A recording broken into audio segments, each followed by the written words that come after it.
আমার কাছে মনে হয় যে শুধু যারা এই কষ্ট যে না পাইছে, যে বাবা মা, যে সন্তান, যে ভাই বোন না পাইছে, সে আসলে কোনোদিনই বুঝবে না যে এই কষ্ট আসলে কতখানি।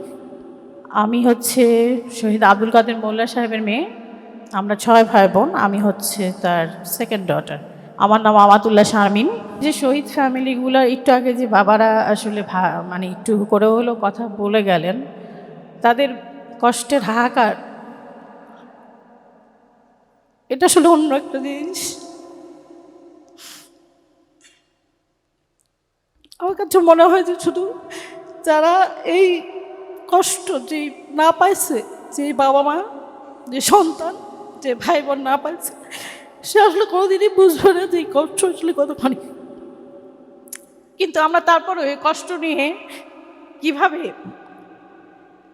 আরও শক্ত হয়েছি, অথবা বলতে পারেন যে আরও বেশি জজবা পাই, আরও বেশি আন্দোলন করার জন্য শক্ত হই অথবা হয়েছি গত 17 বছরে। কিভাবে? কারণ আল্লাহ কোরআন শরীফে বলেছেন, যারা আল্লাহর পথে নিহত হয়েছে তাদেরকে তোমরা কখনো মৃত বলো না, বরং তারা জীবিত। তারা রবের কাছে একান্তভাবে তারা রবের কাছে রিজিক প্রাপ্ত হয়। সূরা আল ইমরান আয়াত 169। শহীদের জীবন দুঃখের নয়, বরং আনন্দের। তারা দুনিয়ার সীমাবদ্ধতা থেকে মুক্ত হয়ে রবের সান্নিধ্যে পৌঁছে যান। আল্লাহ আরও বলেন, আল্লাহ তাদের নিজ অনুগ্রহ দিয়েছেন যাতে তারা আনন্দিত। সূরা আল ইমরান। আমরা যদি হাদিসের আলোকে দেখি, শহীদের মর্যাদা এমন যা জান্নাতের নিয়ামত দেখেও তাকে আবার কোরবানির পথে ডাক দেয়। শহীদকে যদি আল্লাহ জিজ্ঞেস করেন যে তুমি দুনিয়ার জীবনে কি আবার ফেরত যেতে চাও, শহীদরা বলবে, এত এত মর্যাদা দেখে, এত এত আনন্দ দেখে, এত এত তাদেরকে মর্যাদা দেওয়া হয় এত বেশি, যে তারা আল্লাহর কাছে বলবে, আমাদেরকে আর একবার দুনিয়ায় পাঠান, আমি আর একবার শহীদ হয়ে আপনার কাছে ফেরত আসতে চাই। আরেকটা রাসূল সাল্লাল্লাহু আলাইহি ওয়াসাল্লাম বলেছেন, জান্নাতে প্রবেশকারী কেউই দুনিয়ায় ফিরে আসতে চাইবে না, যদিও পৃথিবীর সব কিছু তাকে দেওয়া হয়, শুধু শাহাদাত ছাড়া। শহীদ আবার দুনিয়ায় ফিরে এসে আল্লাহর পথে শহীদ হতে চায়। আমরা জানি শহীদ কারা। শহীদ হচ্ছে যারা অন্যায়ের বিরুদ্ধে প্রতিবাদ করে, যারা দেশপ্রেম জন্য যাদের জীবন দেয়, তাদেরকে আমরা সর্বোচ্চ শহীদের মর্যাদা হিসেবে অভিহিত করি। তাহলে যারা শহীদ, তারা কি নরম হবে? তারা কি ভেঙে পড়বে? তারা কি কারো কাছে মাথা নত করবে? কখনো না। কারণ হচ্ছে এই মর্যাদা আল্লাহ দিয়েছে। এই মর্যাদা আল্লাহ তাদেরকে আমাদের জন্য বাছাই করেছে। নিশ্চয়ই আমাদের সন্তান, আমাদের বাবা, তারা এটা যোগ্য ছিলেন, তাদেরকে তিনি বাছাই করেছেন। আমরা আল্লাহ ছাড়া কারো মুখাপেক্ষী হব না। আল্লাহ আমাদের রিজিক দিবেন, আল্লাহ আমাদের সম্মান দিবেন, আল্লাহ আমাদের প্রতিষ্ঠিত করবেন, আল্লাহ আমাদের নিরাপত্তা দিবেন। না কোনো সরকার, না কোনো ব্যক্তি, আর না কোনো প্রতিষ্ঠান আমাদেরকে এগুলো দিতে পারবে। বাংলাদেশে এটা কখনোই পসিবল না। আমরা গত 16 বছর 17 বছর পরেও, 5ই আগস্টে এতগুলো বাচ্চা নির্মমভাবে হত্যা হওয়ার পরেও, যখন মাত্র 1-2 বছর এই জুলাই সনদকে কার্যকর করা না হওয়ার জন্য না ভেটে পড়ে, যখন রিট করা হয়, তখন আমরা এগুলাই দেখতে পাই। এই দেশে ইনসাফ কায়েম করতে যে হাদির মতো বিদ্রোহীরা, হাদির মতো বিপ্লবীরা শহীদ হয়ে যায়, কিন্তু তার বিচার হয় না। তার বিচার যে করবে সেটার আমরা আশাও দেখি না। এবং তার খুনি একদম খোলামেলা ঘুরে বেড়ায়।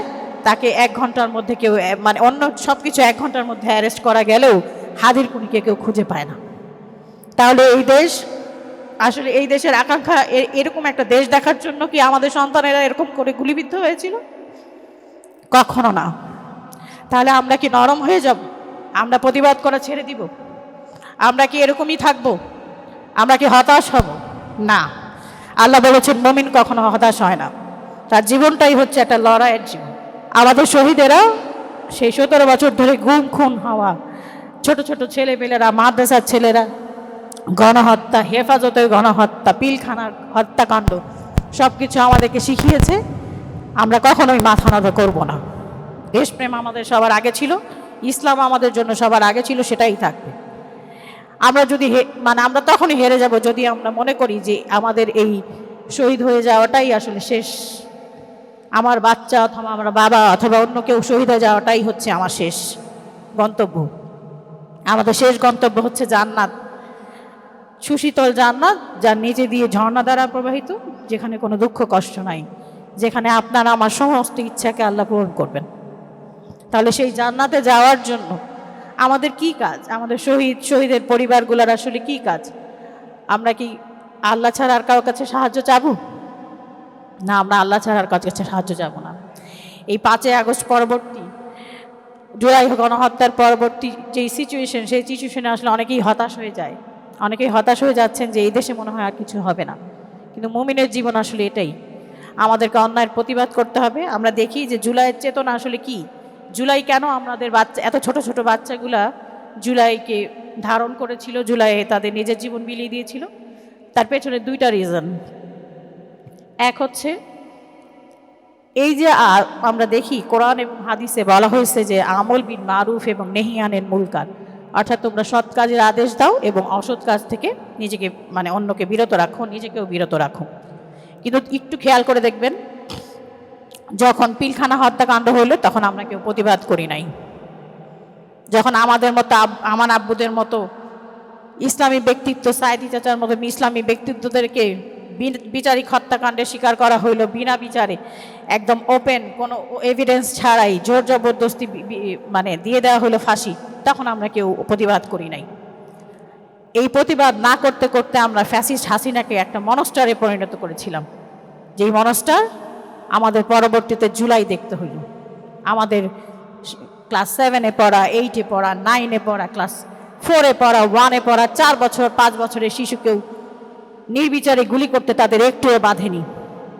কেন বাধেনি? কারণ হচ্ছে আমরা নিজেরাই এই অন্যায়ের প্রতিবাদ না করে করে মনস্টার তৈরি করেছিলাম। ঠিক সেরকম এখনও যদি আমরা এই একই কাজ করি, যে আমরা অন্যায়ের প্রতিবাদ না করি এবং ন্যায়ের পথে না থাকি, তাহলে আমরা আরও অনেক মনস্টারের জন্ম দিব, যারা ভবিষ্যতে আরও অনেক 5ই আগস্টের বা জুলাইয়ের মতো গণহত্যার আবার শিকার হইতে হবে। তাহলে আমাদের করণীয় কি, বা হচ্ছে জুলাইয়ের চেতনা কি? জুলাইয়ের চেতনা হচ্ছে ন্যায় বিচার, ইনসাফ, গণতন্ত্র এবং বৈষম্যহীন একটা সমাজ, যেখানে কাউকে বিচার পাইতে হইলে তাকে কারো রিলেটিভস হইতে হবে না, তাকে এলিট শ্রেণীর হইতে হবে না, তার ক্ষমতা থাকা লাগবে না।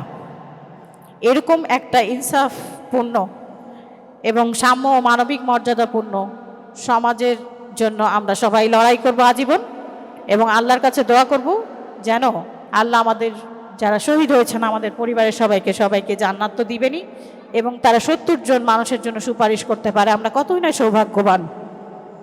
আল্লাহ তাদেরকে শহীদ হিসেবে কবুল করুন, এবং আমরা আজীবন, আমাদের শহীদদের চেতনা হচ্ছে আজীবন আমরা একটা ইনসাফপূর্ণ ও সাম্য মানবিক মর্যাদাপূর্ণ সমাজের জন্য লড়াই চালিয়ে যাব। আল্লাহ আমাদের সবাইকে সেই তৌফিক দিন, আমিন।